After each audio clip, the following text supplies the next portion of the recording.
Subject and predicate. আজকে আমরা subject এবং প্রেডিকেট সম্বন্ধে আলোচনা করব। কি বলেছে এখানে, multi worded sentence with a verb may be divided into two parts. তার মানে একটি বাক্য যেটি মাল্টি ওয়ার্ডেড, যেখানে একের বেশি শব্দ আছে, এমন এবং একের বেশি শব্দ নিয়ে তৈরি যে সমস্ত বাক্য, এবং সেই সব বাক্যে কি যে ভার্ব আছে, সেই সমস্ত বাক্যগুলোকে দুই ভাগে ভাগ করা যায়। মানে এদের দুটি অংশ হয়, একটা হচ্ছে সাবজেক্ট আর একটা হচ্ছে প্রেডিকেট। তাহলে যে একটি যে সেন্টেন্স, একটি সেন্টেন্সের কয়টি অংশ? দুটি অংশ, একটি হলো সাবজেক্ট আর একটি হলো প্রেডিকেট। এখানে সেন্টেন্সে যে দুটি অংশ সেটিকে এখানে ছকের মধ্যে দেখিয়ে দিয়েছে। এটা বলছে সাবজেক্ট ও নাউন পার্ট। সাবজেক্ট মানে হচ্ছে উদ্দেশ্য বা নামখণ্ড, আর প্রেডিকেট বা ভার্ব পার্ট, যার অর্থ হচ্ছে বিধেয় বা ক্রিয়াখণ্ড। কি বলেছে এখানে, about hmm or what we are speaking, যার সম্বন্ধে কিছু বলি। তার মানে একটা বাক্যে, সেন্টেন্সে যার সম্বন্ধে কিছু বলা হয় তাকে বলে সাবজেক্ট বা নাউন পার্ট। আর এখানে কী বলেছে, what is said about the subject, subject বা উদ্দেশ্য সম্বন্ধে যা বলা হয়। তার মানে সেন্টেন্সে সাবজেক্ট বা উদ্দেশ্য সম্বন্ধে যা কিছু বলা হয় তাকে বলে প্রেডিকেট। এখানে what are subject and predicate বলে এখানে ইংরেজিতে দুটো ডেফিনেশন দিয়েছে, যে সাবজেক্ট আর প্রেডিকেট কাকে বলে এখানে ইংরেজিতে বলেছে। তো এখানে কী বলে দেখাও, বলেছে the part which names the person or thing we are speaking about is called the subject of the sentence.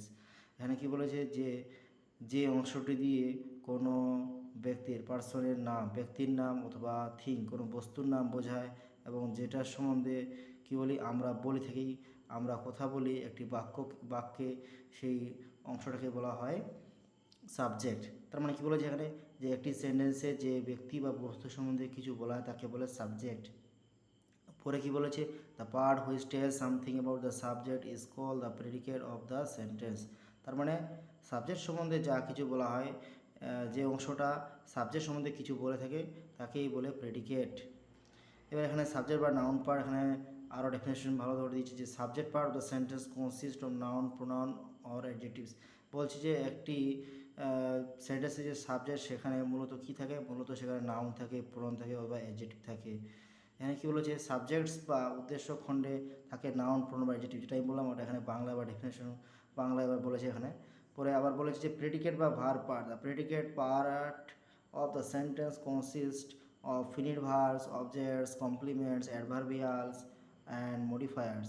এখানে বাংলা কি বলেছে, যে প্রেডিকেট বা বিধেয় খণ্ডে থাকে ফিনিট ভার্ব অর্থাৎ সমাপিকা ক্রিয়া, অবজেক্টস অর্থাৎ যেটা আমাদের থেকে কর্ম, কমপ্লিমেন্টস অর্থাৎ যেটা নাউন, যেটা কোনো নাউনে বা প্রোনাউনে বর্ণনা করে, যেটা সাবজেক্ট সম্বন্ধে বর্ণনা করে, অ্যাডভার্বিয়ালস যেটা এমন তো অ্যাডভার্ব বলতে পারে, মডিফায়ার যেটা কোনো হচ্ছে মডিফাই করে, কোনো নাউন বা প্রোনাউন সম্বন্ধে বর্ণনা করে, মডিফাই করে, সেই সব ওয়ার্ডগুলো থাকে এখানে। Adverb with preposition, conjunction etcetera. Modify বলতে কী বলছে, যে অ্যাডভার্ব উইথ প্রিপোজিশন, মানে প্রিপোজিশন সহ অ্যাডভার্ব, কনজাংশন বা এমন কিছু অংশ যেগুলো মূলত প্রেডিকেট বা ভার্ব পার্টের মধ্যে থাকে। এখানে সেন্টেন্স দিয়েছে, সেন্টেন্সটাকে সাবজেক্ট প্রেডিকেট ভাগ করে দিয়েছে এখানে বোঝানোর জন্য।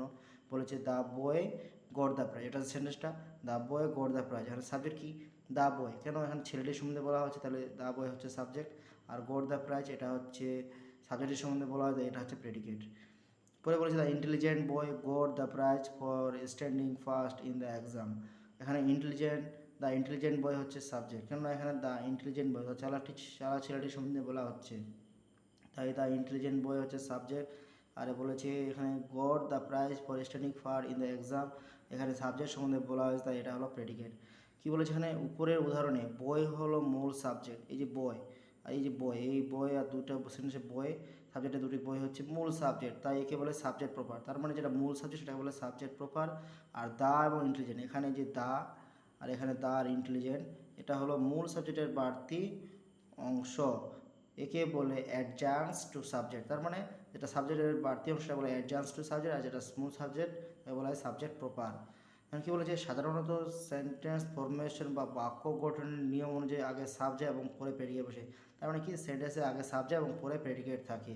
তবে কখনো কখনো বাক্যের কোনো বিশেষ অংশকে জোর দেওয়ার জন্য সমগ্র প্রেডিকেট বা প্রেডিকেটের কিছু অংশ সাবজেক্টের আগে বসে বলছে, কিন্তু কখনো কখনো পুরো প্রেডিকেট বা প্রেডিকেটের কোনো একটা অংশ সেন্টেন্সের আগেও বসতে পারে। এটা উদাহরণের সাহায্যে আমরা এখন পরে দেখে নেব। এখানে পরে বলেছে কি, এখানে সেন্টেন্সে বলেছে 10 ডেজ আর গন। এখানে 10 ডেজ আর গন এর সেন্টেন্স দেওয়া আছে। এখানে কি হচ্ছে, এখানে দেওয়া আছে, এখানে কিন্তু জোর দিয়ে প্রকাশ করেছে। কি বলেছে, গন আর 10 ডেজ। তাহলে গন আর, এই গন আরটা হচ্ছে কি, এই গন আরটা হচ্ছে প্রেডিকেট, আর 10 ডেজ হচ্ছে সাবজেক্ট। এখানে কি বলেছে, the use of adversity are sweet. এটা হচ্ছে সেন্টেন্সটা এখানে জোর দিয়ে প্রকাশ করেছে কি, যে sweet are the use of adversity. তাহলে এখানে সাবজেক্ট হচ্ছে দ্য ইউজ অফ অ্যাডভার্সিটি, আর প্রেডিকেট হচ্ছে সুইট আর। এখানে প্রেডিকেট আগে আছে, এখানে সাবজেক্টটা পড়ে আছে। Silver and gold have I none. এখানে সিলভার অ্যান্ড গোল্ড হ্যাভ এটা হচ্ছে প্রেডিকেট, আর আই হচ্ছে সাবজেক্ট, আবার নান হচ্ছে প্রেডিকেট।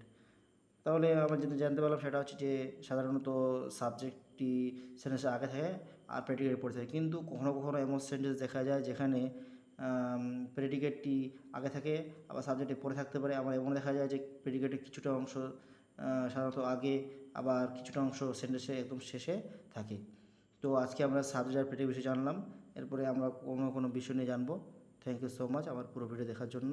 চ্যানেলটিকে সাবস্ক্রাইব করে দাও এরকম নিত্য নতুন ভিডিও পাওয়ার জন্য, এবং আমাকে সহযোগিতা করো যাতে করে আমি তোমাদেরকে এই ধরনের বিষয়ে ভিডিও দেওয়ার জন্য আরও মোটিভেট হই। Thank you so much.